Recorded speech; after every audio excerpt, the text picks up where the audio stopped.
Hello everyone, welcome back to my channel. This is S.C. Coleman, author. And in this video we're going to be talking mainly about two ideas. One is a naturally forming material or object, whichever way you would like to think about it. And the second one is about how that object and material has become removed from what someone might call common knowledge. This material that used to be well known now is not. And so we're going to talk about a couple reasons behind that and other implications of that. So first we'll talk about, with a brief overview of common knowledge and the mystification of words in their origin and meaning. And we'll start with the word God. God is, essentially speaking, an old word for good. Good has come to mean what some might call positive. It's got a couple different ways that it's used in the singular context of good, meaning something that is done well or whatnot. And that makes it redundant to say something like God is good. Well, yeah, that's what the word means, God. It means good. However, the more accurate connotation to the word God and subsequently the word good is in reference to goods and services. The obvious example to understand this is the hammer of Thor, otherwise known as the Norse hammer, the runic hammer, whichever you will, which they say represents the Norse god Thor, god of thunder and all that stuff. However, in that connotation, you're thinking of a fantastical, fictional character representative of a long-bearded, large-belly, beer-drinking dude, basically. Now, the main point about Thor is that it's a smith. Thor is the smith, right? Hammering on the anvil. Thus, Thor's hammer represents the smith, or otherwise the goods made by a blacksmith. The same thing can be found with, say, Hermes, and in fact all the so-called pantheons of gods, quote-unquote, where their symbols are representative of some type of trade, some sort of good or service. Of course, service I couldn't say, but either way, good in this context encompasses all things, including the courier, in which you find Hermes, Mercury, whichever one you will, the traveler with the shoes with wings on it. Well, obviously that's a courier, right? Going a messenger, right? So these are the goods that have come to mean gods, and that gives you an idea of how the word usage has been manipulated to obfuscate truth of not only our past history, but of reality itself. And this is no more indicative of the motive behind this than in the word magnet or magnetic. The new attractive, containing a short discourse of the Magnus or lodestone, and amongst other his virtues of a new discovered secret and subtle property concerning the declination of the needle, touched therewith under the plane of the horizon. Now first found out by Robert Norman, hydrographer, hereunto are annexed certain necessary rules for the art of navigation by the same R.N., newly corrected and amended by M.W. B., imprinted at London by E. Alds, or Alday, I'm not sure, or Ailds, A Alpha I, India, L, Lima, D, Delta. I believe that's an S or an E. It's hard to say. Hugh Astley, 1596. And here we've got a decorative ship there. Now, I'm not going to read through this. I already did somewhat cover this particular book in my video that I published much earlier called The Tomb of the Machine and the Lodestone and all that. The Magnus or Lodestone's challenge. Give place, ye glittering sparks, ye glimmering diamonds bright, ye rubies red and sapphires blue, wherein ye most delight. In breeze these stones enriched, and burnished of all with gold, set forth in lapidaries' shops, for jewels to be sold. Give place, I say, your beauty, gleam, and glee, is all the virtue for which accepted so you be. Magnus the Lodestone, I your painted sheaths defy, or decide, whatever, something. Without my help in Indian seas, the best of ye might die. I guide the pilot's course, his helping hand I am. The mariner delights in me, so doth the merchant man. My virtue lies unknown, my secrets hidden are. By me the court and common wealth are pleasured very far. No ship could sail on seas, her course so runs aright, nor compass show the ready way, were Magnus not of might. And that's, of course, where we get the word magnet. Blush then and blemish all, bequeath to me that's due, your seats in gold and your prices in plate, which jewelers do renew. It's I alone whom you usurp upon. Magnus my name, the Lodestone called, the Prince of Stones alone. If this you can deny, then seem to make reply, and let the painful seaman judge, for which of us doth lie.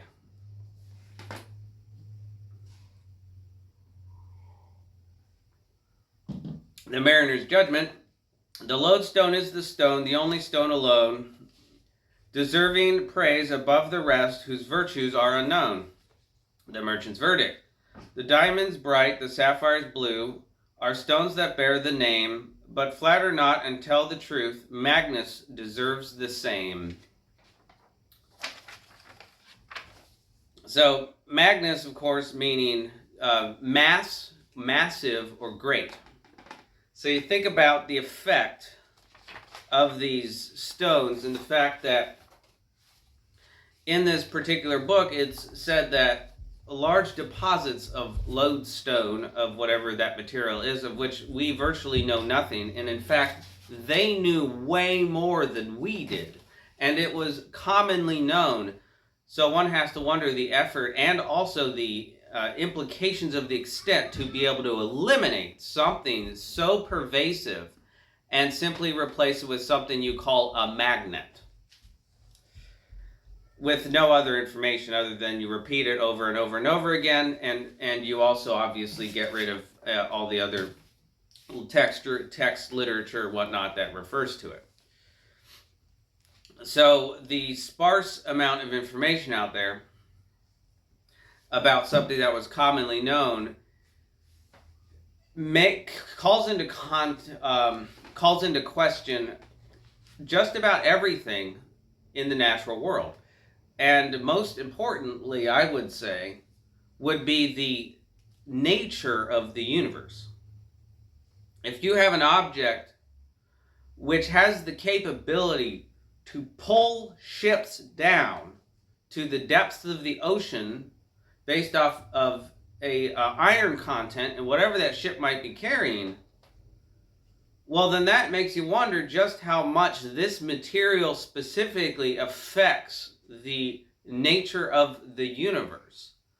Not based off of force or effect or any of these other words that have also equally been obfuscated in our understanding, but simply conceptualize it as this element has some very important part to play in the movement and the nature of the universe to which we have been constantly and exclusively lied to by all of the institutions, because it's the institutions who were capable of eliminating from common knowledge such an important element that gave the ability for navigation, and continue to do so, mind you, with the simple explanation of the word magnet. That's all they ever do, right? If you try to look up Magnus in anything related to that word Magnus, which means massive, by the way, it's Latin, means massive, right? So how would you use the word Magnus?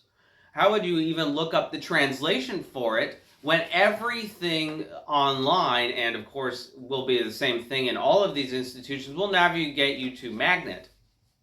Specifically because they, above all else, who control these institutions, the university, the school, the fake government, all of them, they do not want us knowing about this element. And I guarantee it has to do with control of technology and control of humanity. Here we have this, basically the only other mention that I could find in reference to the lodestone is this paper, Lodestone Nature's Own Permanent Magnet. Now, this paper itself is obfuscating. Peter Wasilewski, June 1976. This is apparently a NASA brief from Goddard Space Flight Center, Greenbelt, Maryland. Now, I'll just save you the trouble. This entire paper is useless. Essentially speaking, what it's talking about is not the lodestone, despite this misleading title, but rather the iron found near or next to, adjacent, whatever you will, to the lodestone substance, whatever it is, which of course they don't know. Nobody really knows, because they tried to cut off all study and completely suppress it. So therefore, considering these people are lazy, they don't do any study themselves.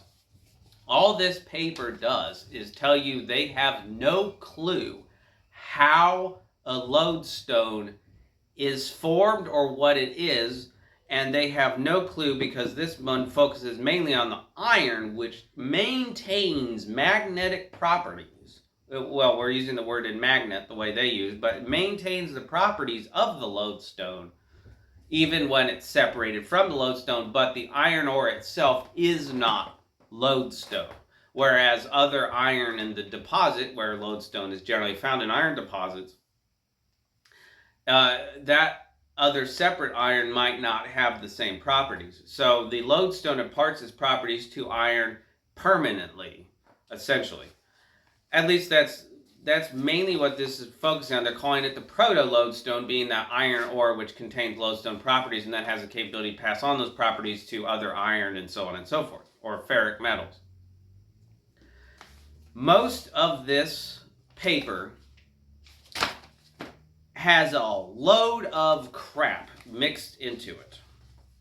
So I call it the inserted or revised sections, which, as you can see, I've highlighted and X'd out to put into context the overall theme of this actual paper, the original components. And as you can see, I have to get through 3 pages of inserted and revised, inserted, we could probably just say inserted rather than revised, because I don't think anything was changed. I think it was just put in, not only to obfuscate what this paper is actually about, but of course to waste your time. Once you get to the original content, everything becomes very obvious. All natural materials possess remnant magnetism, whether they may be terrestrial soils and rocks, lunar samples, or meteorites. It is the intensity of the remnant magnetism, the large coercive force, and the stability of the remnant magnetism which serves to distinguish the lodestone from other natural materials, and in particular the iron ores which do not possess permanent magnetic properties. It is convenient at this point to introduce the proto-lodestone definition, in view of the fact that there are iron ores which can be made into permanent magnets by charging in a strong unidirectional field. The proto-lodestone, then, is any iron ore which has high coercivity and saturation magnetic remnants, and good magnetic stability, and which can be made into a permanent magnet by charging with an electromagnet. So obviously, yes, that's what this paper is actually talking about, despite all of the inserted garbage. It is not actually talking about the lodestone. It's talking about the iron ore. Now, I can go through this whole thing, in which they reference specimens and a whole bunch of other nonsense. But in fact, despite all the jargon and the dazzling mathematics, if you will, and all the other nonsense, the only conclusion they can come to is that they have no clue. No clue at all. So, let me see if I can find where they conclude that they have no clue. And that would probably be right here under the heading Discussion. Magnetic iron ores can be classified as proto-lodestone based on their magnetic hysteresis properties. There are two categories of proto-lodestone ores: those which have been charged by some magnetization mechanism, yikes, the permanent magnet lodestone, and those which have magnetic hysteresis properties similar to the lodestone but which are not permanent magnets. This latter category can be made into magnets by subjecting them to unidirectional magnetic field of 1000 oerstet or greater. Iron ores which do not fit the proto-lodestone class cannot be made into a magnet. This includes magnetite. The magnetic hysteresis analysis proved that proto-lodestone ores have been magnetically hardened and exhibit fine intergrowth magnetic characteristics.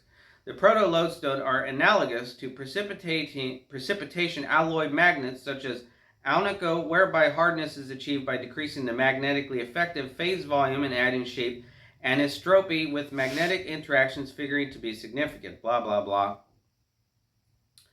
And that was not, in fact, the section where they admit that they don't know anything.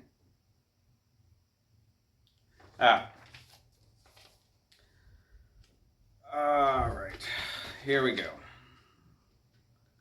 This has a lot of stuff you have to filter through and a lot of excessive wording and things like that. The magnetic hysteresis data and the optical microscopic survey of the proto-lodestone iron ores and other magnetic iron ores are summarized in figures blah blah blah. Proto-lodestone iron ores exhibit characteristics of small multi-domain to interacting monodomain intergrowths. All right, well, I'll just jump through that. Samples is blah blah blah. If the here they start talking about things where they've come to the conclusion that it can't be this. If thermoremnants were responsible for charging the lodestone, these samples should possess permanent magnetic properties. And of course, this is coming from the perspective that the lodestone is in fact charged, and its general overall makeup does not lend itself to the properties that it has, but rather, like a battery, it has to first be made, the casing, and then have the energy put into it. That's the way they're looking at this, which of course I expect is very wrong. Application of a 4000 field-produced strong magnets. This experiment argues for a charging mechanism where strong transient fields are available. The lightning discharge is the only natural source of intense magnetic fields. From the literature of antiquity in the Middle Ages, it would appear that lodestones were found at isolated patches within iron ore bodies. All this evidence is circumstantial at present, and in the absence of any definitive data associated with the collection of lodestone, it is difficult to argue from field evidence. Field tests should provide very useful information about the role of lightning charging and should be definitive, since the effects of lightning would be local in nature and irregular in extent and path. So that's contradictory. In the very same paragraph, they contradict themselves, or whoever is writing contradicts themselves. Tells you about the capability of the person who's actually, writing this stuff up. And of course the fact that they have, in fact, evidence from antiquity, of which the rest of us cannot access. Go figure. Presently, the role of oxidation per se in lodestone magnetization is incompletely understood and remains one of the experimental barriers to a total understanding of the lodestone.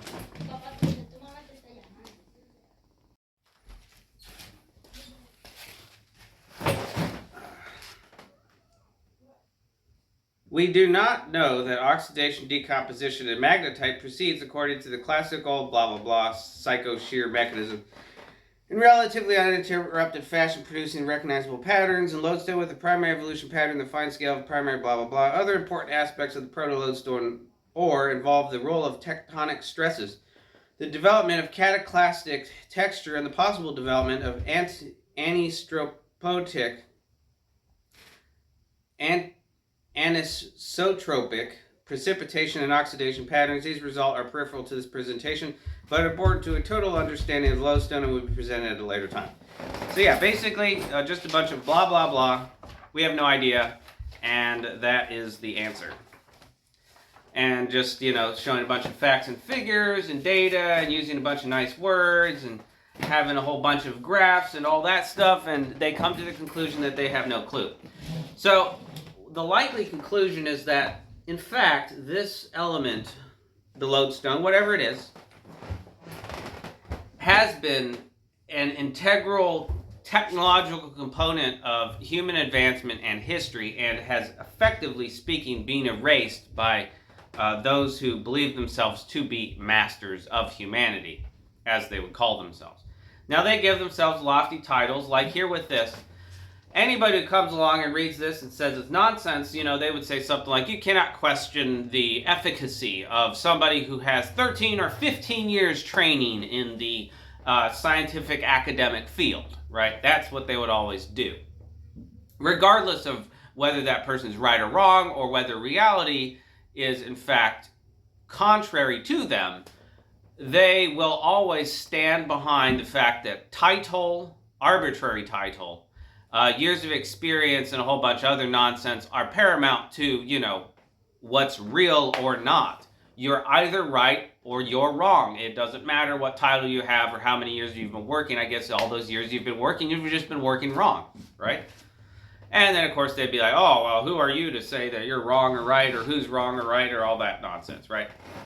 But either way, what it comes down to is the fact that this is obviously an integral material that they don't know anything about and can't do anything with, and has, mainly speaking, in the past been used for simple navigation and tracking.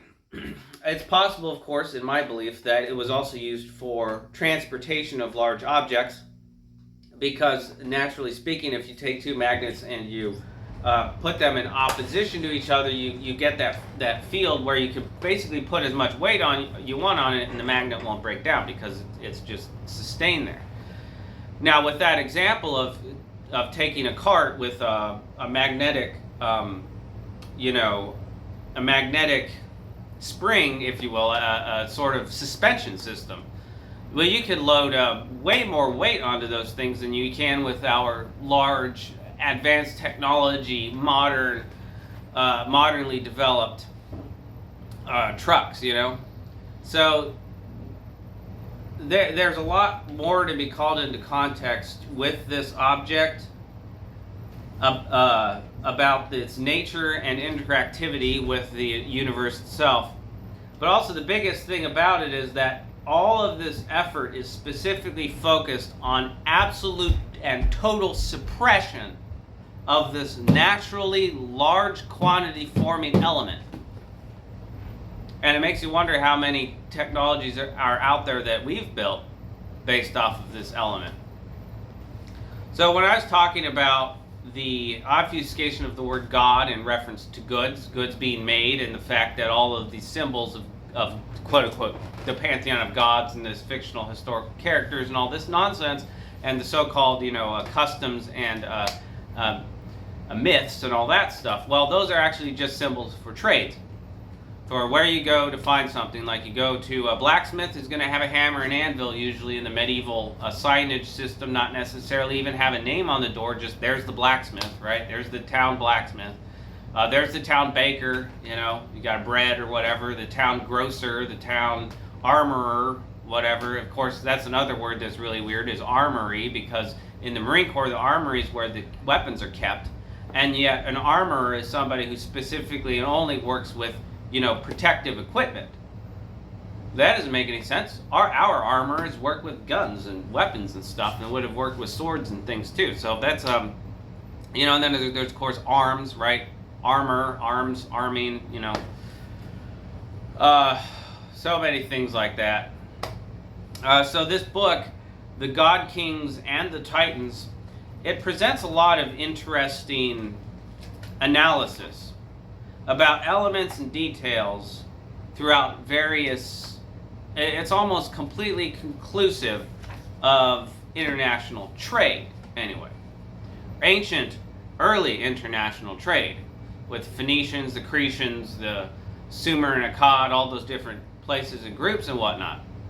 However, one of the more interesting things I find in this book is that it mentions a stone used for navigational purposes in ancient history, in which the individual using that stone ended up destroying it. I don't remember why, but essentially speaking, he was castigated as destroying their ability to travel across the Great Sea or something like that. That sounds quite a lot like the lodestone. Anyway, this book is very useful to get a starting point in some cases for a different perspective. And it's this one's copyrighted in 1973 by James Bailey, and it is titled The God Kings and the Titans, the New World Ascendancy in Ancient Times, James Bailey.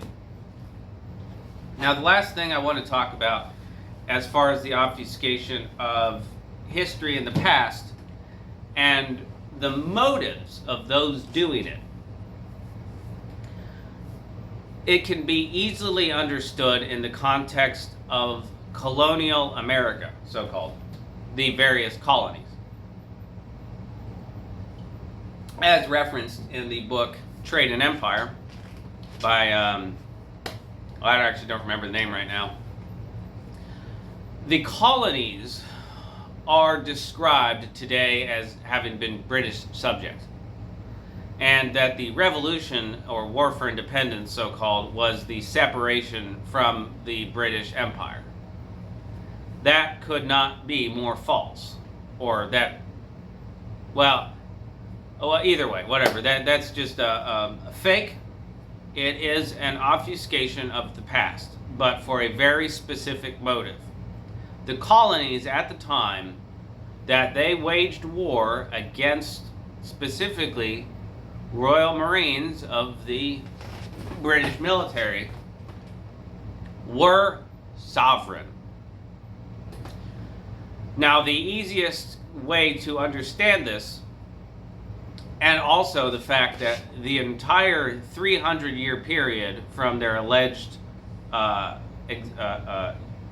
creation to the so-called War of Separation, which would be a more accurate term, well, at least in the context of the way we teach it, that whole period was not this like peaceful, homogenous, everybody got along time period. No, there was constant fighting. That fighting came down to essentially Crown Revenue agents acting on behalf of the Board of Trade. This tells you immediately that the Declaration of Independence of the United States is a fraud and never existed. It was never made. It was put in place later as a way to obfuscate our American history. The one simple fact they want to obfuscate, there's always one, right? With this lodestone, the whole use of the word magnetic and magnet is designed specifically to obfuscate this one material, and it's propagated everywhere. It's the same thing with our fake history about the Americas. The one thing above all else they do not want anyone knowing is that for 300 years before the 1776, the colonies were sovereign. They made their own decisions, their courts were supreme and paramount, and they went to war to resist and repel an invasion. That puts the whole idea into a completely different light. We right now have been invaded, we've been taken over, and we are currently ruled by this fictitious court system who thumb their nose and laugh at things like the Constitution, oaths of enlistment, all of that stuff. They laugh at force, they laugh at everything. They're always laughing and snickering and all that stuff. Well, of course, until they're not. But yeah, that's essentially how the people who run that and work in that structure act. They're they always hide, right? They always hide behind things. I'm just doing my job, whatever. They've always got some stupid excuse. But either way, the colonies were sovereign. They had colonial courts or provincial courts or whatnot. And in most cases, the conflict with the revenue agents was in fact seen as a matter of economic dispute, essentially something to be handled in the realm of equity. Now, the war didn't actually begin to happen until the provincial or colonial courts intervened and began to assert their sovereign authority over these issues, and the Board of Trade began to make acts against this, and then finally calling on the Admiralty Court, whose job it was to survey all things related to the Navy and maritime issues. They attempted to take the Admiralty Court and insert it into this court of equity because it was all about robbery under the guise of this law or that law. And the colonial court said, no, we are sovereign, we make these decisions, and if you don't like it, then it's war. And that's exactly what happened. That's how that story really played out, which is so far different from what we're taught. And the reason for that is because that's exactly the same thing that has been going on for a long time. You have these entities out there taking whatever flimsy pretext or excuse, trying to insinuate themselves through something I call a takeover drift. Over time, by attempting to push the envelope, push the boundaries, and insert yourself as the quote-unquote authoritative figure, whatever you want to call it, the one in charge, somebody takes and steals the name and eventually pushes themselves through all these little tactics and whatnot into a position that they're not. That's how you have the situation today where we are dictated to by, under any pretext, by a bunch of little petty thugs who want to hide behind this or that, and who managed to set up this extinction of information system, this brainwashing mechanism, this ability to completely and utterly suppress humanity and do it in such a dismissive, contemptuous, and mind-bogglingly stupid manner. It is really quite dumb, and you go out into the street and you have to constantly talk to people on a low level of cognitive development. That is, of course, what some people call arrested development as far as intellect goes. And pretty much the higher levels of intellectual control are the worst, the most stupid, if you will. And especially with the governmental structures and organizations. And the fact that they've been able to implement and process such a ubiquitous destruction of information relating to human advancement and knowledge and technology, while being also themselves completely incompetent, well, that's a real question there. There's no way that the incompetence we see today of people running around under whatever guise, pretext, putting up signs and declaring things, and it's all hidden behind the shield of so-called law enforcement and the force that they bear arms against the people. And of course, everybody knows that the real reason they don't want anybody openly bearing arms is because then that removes the special privilege and power that their fake law enforcement has across the globe. But obviously, they, being as incompetent and incapable as they are, all of the people in the university system, all the people in the fake government, they cannot be the masterminds behind this. So that's a big question. Who exactly is? And of course, what other implications of this lodestone are there? How many elements, how many technologies have been invented around this? And how does it, in fact, interact with the universe, and what does that tell us about the real nature of the universe and all the celestial bodies and all that, versus of course what they tell us, which is the same repeated sanctified speech that, and if you question it, you're questioning reality and nature and blah blah blah, ha ha ha, and somebody comes along and says, well, what about all this evidence? And they'll say something like, just like that guy said, oh, it's all circumstantial. What does that mean, right? It's based on circumstance. So I'm just going to point out some nonsense that's obvious and use that as in a dismissive and derisive way, and then that's it, right? That's all you need to do. Like, where's the analysis? Where's the logic? Where's the reasoning? You could just, somebody talks about how the clouds move, and somebody else comes along and says, oh, this sky's blue. Like, that's a way to dismiss the fact that there's an existence of clouds. And that's basically how this nonsensical discourse or conversations that we have today, where you try to have a conversation with anybody about anything substantial for any reason, and there's always these dismissive terms that they can throw out there, and that is critical thinking. The form of thought constantly formed around a criticize or a critique of something else. And that's all there's no actual analysis involved, there's no logic, and there's no reason. It's just constant criticism based off nothing. That's what we have today is critical thinking, and that is possibly, maybe, even more evil than the systematic destruction of virtually all important knowledge relating to our ancestors and the true nature of our past and the true nature of the universe as a whole.